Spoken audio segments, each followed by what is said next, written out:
cordial saludo al querido pueblo salvadoreño, mi pueblo, en TVX y mañana en YouTube y Facebook, siempre en Aclarando Conceptos.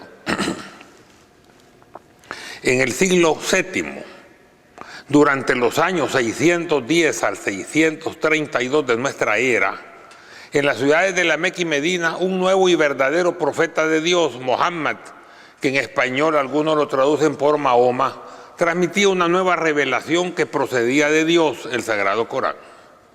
El uso inexacto de la palabra profeta, utilizado hasta para los adivinos, e incluso para muchos que ahora se autodenominan profetas sin serlo, minimiza la importancia de este término. Óigase bien, ser profeta es una honrosa distinción para los escogidos de Dios. El término se aplica a los inspirados por Dios o Nabi, y para aquellos que no solo son inspirados por Dios, sino que también cuando predican su doctrina, Dios habla a través de ellos. Son los llamados Rasulu, esto es, los mensajeros de Dios. De ahí que la doctrina que predican no es de ellos, sino que de Dios. Dios habla a través de ellos. Jesús ya lo dijo. La doctrina que yo digo, que predico, mis enseñanzas no son mías, sino del que me envió. La Torá de Moisés, los Salmos de David, el Evangelio de Cristo y el Corán de Mohammed son libros revelados por Dios, no inspirados por Dios simplemente como son los otros libros, sino que esos que acabo de mencionar, Dios habló a través de ellos.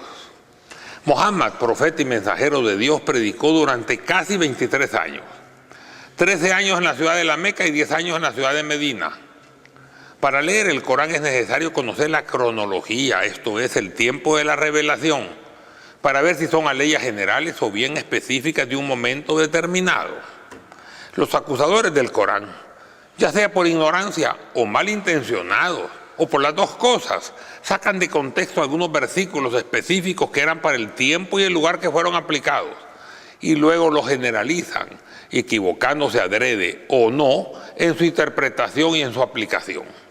Por ello, lo correcto es estudiar primero la doctrina islámica o tomar un libro primero, inicial, para tener cierto conocimiento y luego penetrar en el estudio del Corán. Para aquellas personas bien intencionadas que deseen leer el Corán desde un principio, les sería conveniente un Corán escrito en árabe, que solo hay uno y además se encuentra intacto y con la traducción comparada al español y con notas aclarativas en español en los diferentes versículos. Aunque no se lea el árabe, siempre es conveniente tener el original sin cambio alguno para poder confrontar, aunque sea preguntando. Hay multitud de traducciones, sobre todo en español, incorrectas, con notas aclarativas aún más incorrectas e incluso tendenciosas. Hay que tener mucho cuidado en ello.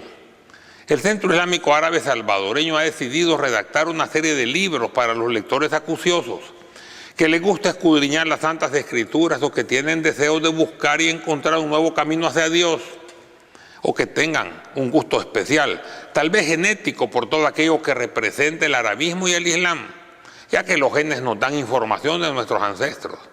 Y la gran mayoría de salvadoreños tienen sangre árabe en sus venas, debido a la permanencia en la península ibérica de muchos siglos, hasta de 781 años, en el último reducto árabe musulmán de España, el Reino de Granada.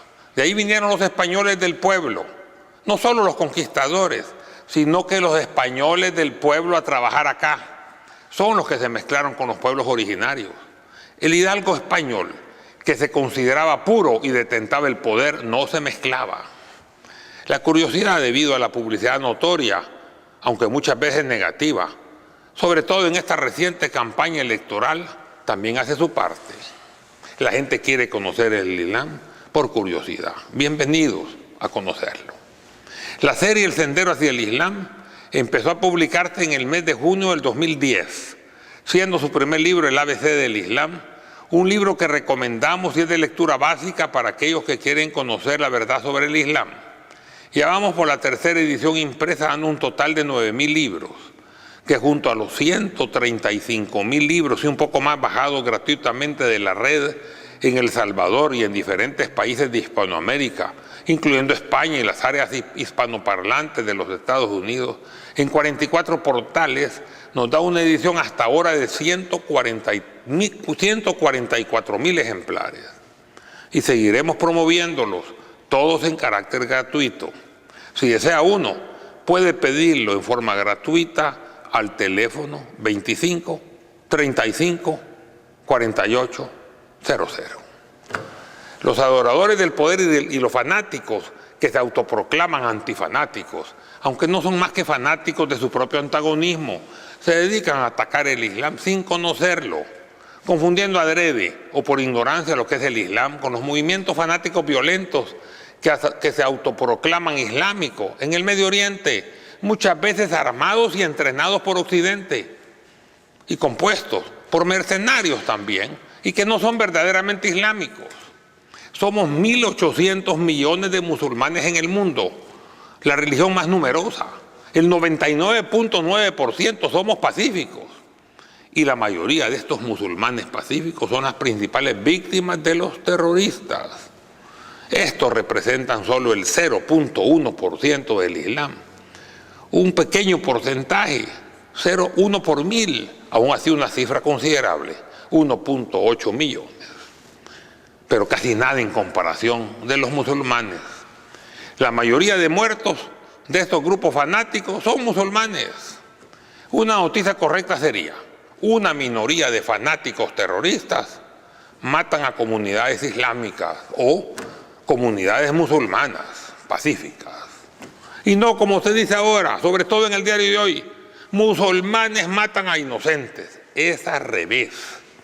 Por otro lado, nuestro movimiento islámico en El Salvador, integrado por salvadoreños y salvadoreñas que tienen el Islam como su religión y que se amparan en la libertad de cultos constitucionalmente permitida, es un movimiento de paz y hermandad y de ayuda a nuestro prójimo, a nuestros hermanos salvadoreños, aunque, óigase bien, pertenezcan a otras religiones.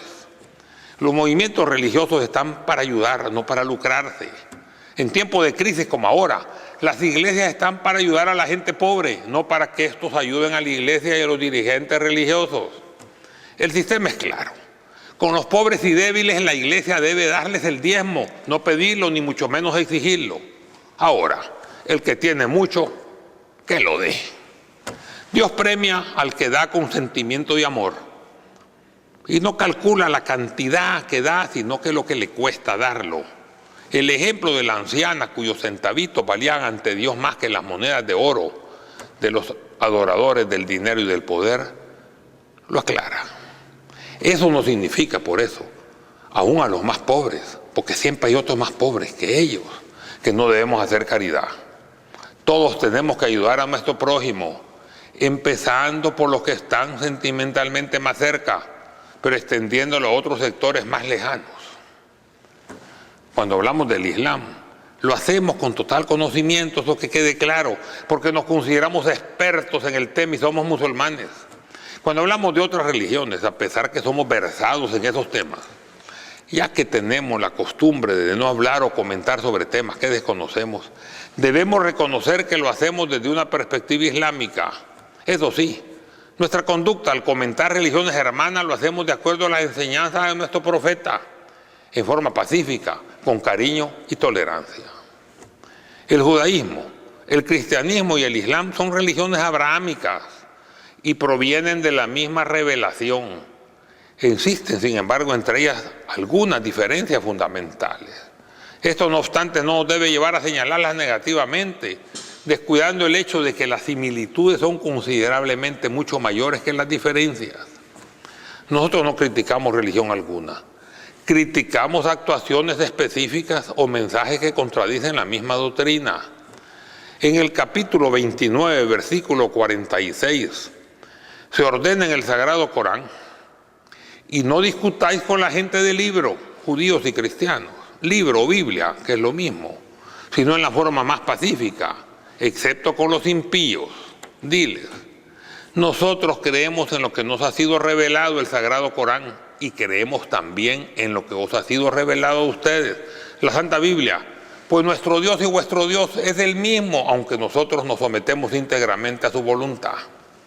Y en el capítulo 5, segunda parte del versículo 82 del Sagrado Corán, dice lo siguiente: y encontrarás que los más cercanos a los fieles musulmanes son los que dicen nosotros somos cristianos. Y es porque entre ellos hay monjes y monjas y sacerdotes, y por consiguiente también otros dirigentes religiosos como pastores que no son soberbios y los guían por el camino recto. Fuera de ello, reconocemos que sacerdotes y pastores son mayoritariamente buenos dirigentes, siendo los señalados negativamente tan solo unos cuantos miles, dentro de un total de más de 1,5 millones de dirigentes, la mitad católicos. Además, la perfección solo es de Dios. En Deuteronomio 28-22 de la Santa Biblia se lee: si el profeta ha hablado en el nombre de Dios y su palabra no tiene efecto ni se cumple, entonces es cosa que no lo ha dicho Dios. Mitra, Atis, Frigia, Dionisio, Baco, Osiris, Horus, Isis, Set, Hermes, etc., desaparecieron como cultos religiosos. Algunos de ellos fueron grandes pensadores que dejaron conocimientos científicos y mensajes buenos para su tiempo, y que algunas todavía persisten, pero no eran mensajeros de Dios. Podrían incluso estar iluminados por Dios, pero su mensaje era de ellos. El cristianismo y el islam se mantienen con millones y crecen día a día. Yo soy musulmán, pero respeto a todas las religiones, a todos los profetas y mensajeros de Dios, con especial dedicación por su similitud con el Islam, con la gente del libro, Ahl al-Kitab, judíos y cristianos. Sagrado Corán 2:4. Pero mi fe es el Islam. Los musulmanes creemos en un solo Dios, todopoderoso, creador de los cielos y la tierra y todo lo que ellos contienen. Creemos en las revelaciones anteriores y en sus libros sagrados. Creemos en los profetas y mensajeros. Creemos en Adán y Eva, Noé, Abraham, Ismael, Isaac, en Jacob y las 12 tribus, en José y los sueños del faraón, en Moisés y los mandamientos de la ley, óigase bien, la cual se mantiene o debe mantenerse y se respeta y no se abroga nunca, como dicen algunas manifestaciones cristianas que puede hacerse. Creemos en los salmos de David, creemos también en Jesús y en María. Creemos que Jesús es el Mesías y el Verbo encarnado de Dios, que nació inmaculado de una Virgen María también inmaculada, que fue creado de una manera diferente, sin padre y sin contacto carnal, por obra y gracia de Dios a través del Espíritu Santo. El arcángel Gabriel, que Jesús hacía milagros, curaba enfermos, resucitaba muertos, todo porque el poder de Dios se lo había concedido, que trajo el Evangelio, palabra de Dios dicha a través de él, y que vendrá nuevamente a la tierra a derrotar al anticristo y traer paz, prosperidad y justicia. Creemos en los ángeles, los mundos visibles e invisibles, el día del juicio final, la resurrección de la carne, el perdón de los pecados, el valor de la fe y las buenas obras, la vida en el más allá, el premio y el castigo concedido con justicia a través de la balanza de lo bueno y lo malo que hemos hecho. Y creemos también en la revelación dada por Dios a nuestro profeta Muhammad a través del Corán. Y creemos también en los dichos y tradiciones del profeta, los libros auxiliares del Islam, los hadices y la sunna, recopilados en los libros auxiliares complementarios del Corán, y amamos siempre a Dios. Y le tememos solo cuando nos desviamos del camino recto y nos sometemos íntegramente a su voluntad. En nuestra labor ecuménica, tenemos que puntualizar más lo que nos une y no lo que nos desune y nos lleva a la eterna disputa. Algo que debemos evitar es el enfrentamiento radical que empieza a desconocer la revelación del otro, considerándola incluso falsa y afirmando que solo nuestra fe nos lleva a la salvación eterna. No solo desconocemos, al contrario, sino que hasta negamos la función complementaria de nuestras buenas obras, y que ni ningún humano puede ser previamente condenado por nadie, porque solamente a Dios corresponde juzgarnos. El ideal de la tolerancia no se contenta con aceptar al otro, sino en comprender su doctrina, conocerla con amplitud y profundizar en sus enseñanzas, aunque estemos firmes en las nuestras. Si esto no se hace, el diálogo fecundo se convierte en confrontación y debería evitarse. Por otro lado, y eso para aquellos que se la llevan de erudito y critican al Islam y no saben absolutamente nada un principio general. ¿Cómo podemos discutir algo que desconocemos? Además, debemos considerar a nuestro hermano, aunque sea de otra religión, en igualdad de condiciones. Que no nos pase lo del amo que daba de golpes a sus siervos con un palo, pero decía que les golpeaba suave. Lógico, no era él el que recibía los golpes. Pero que quede bien claro, el planteamiento de la Iglesia Islámica del Salvador, que constituye la personería de nuestra comunidad musulmana sunita de nuestro país, se detalla en nuestra proclama que ya publicamos y que hoy nuevamente mencionamos, aunque sea en forma bastante resumida. Afirmamos que el Islam es una religión de paz. Su nombre proviene de la paz interior que se logra con la sumisión a la voluntad de Dios. Nuestro saludo permanente, Salam Aleikum, que significa la paz sea con ustedes. La paz de Dios es un mensaje de concordia, amor y ayuda al prójimo. Las sociedades islámicas en el mundo han sido históricamente amplias y tolerantes. E incluso cuando ha habido violencia, ellas han sido normalmente las agredidas y no las agresoras, incluso hasta por los mismos extremistas que la dicen representar. Como seres humanos y como musulmanes, estamos en contra de la guerra y a favor de la paz, pidiéndole a Dios, más allá de nuestras 5 oraciones diarias obligatorias, que la paz y la concordia se establezcan en nuestro mundo cada vez más caótico. Que consideramos que la integración con otras religiones hermanas en El Salvador a través del Consejo de Religiones por la Paz nos hace potencializar nuestra fuerza y llevar más allá nuestro principio común de amar a Dios sobre todas las cosas y a nuestro prójimo como a nosotros mismos por amor de Dios. Considerando que nadie es un verdadero creyente si no desea para su hermano lo que desea para sí mismo. Nuestro deseo es que las diferencias entre los salvadoreños y salvadoreñas se resuelvan de forma pacífica, como hermanos, utilizando el diálogo y no la confrontación, la paz y no la guerra, la tinta y no la sangre, la concordia y no el enfrentamiento, y que reinen la justicia, el amor, la libertad y la verdad permanentemente. Que el Dios uno y único, el Dios de todo, todos y todas, nos ilumine, nos dirija y nos proteja. Y que su paz, su misericordia y sus bendiciones se derramen sobre toda la humanidad. Amén.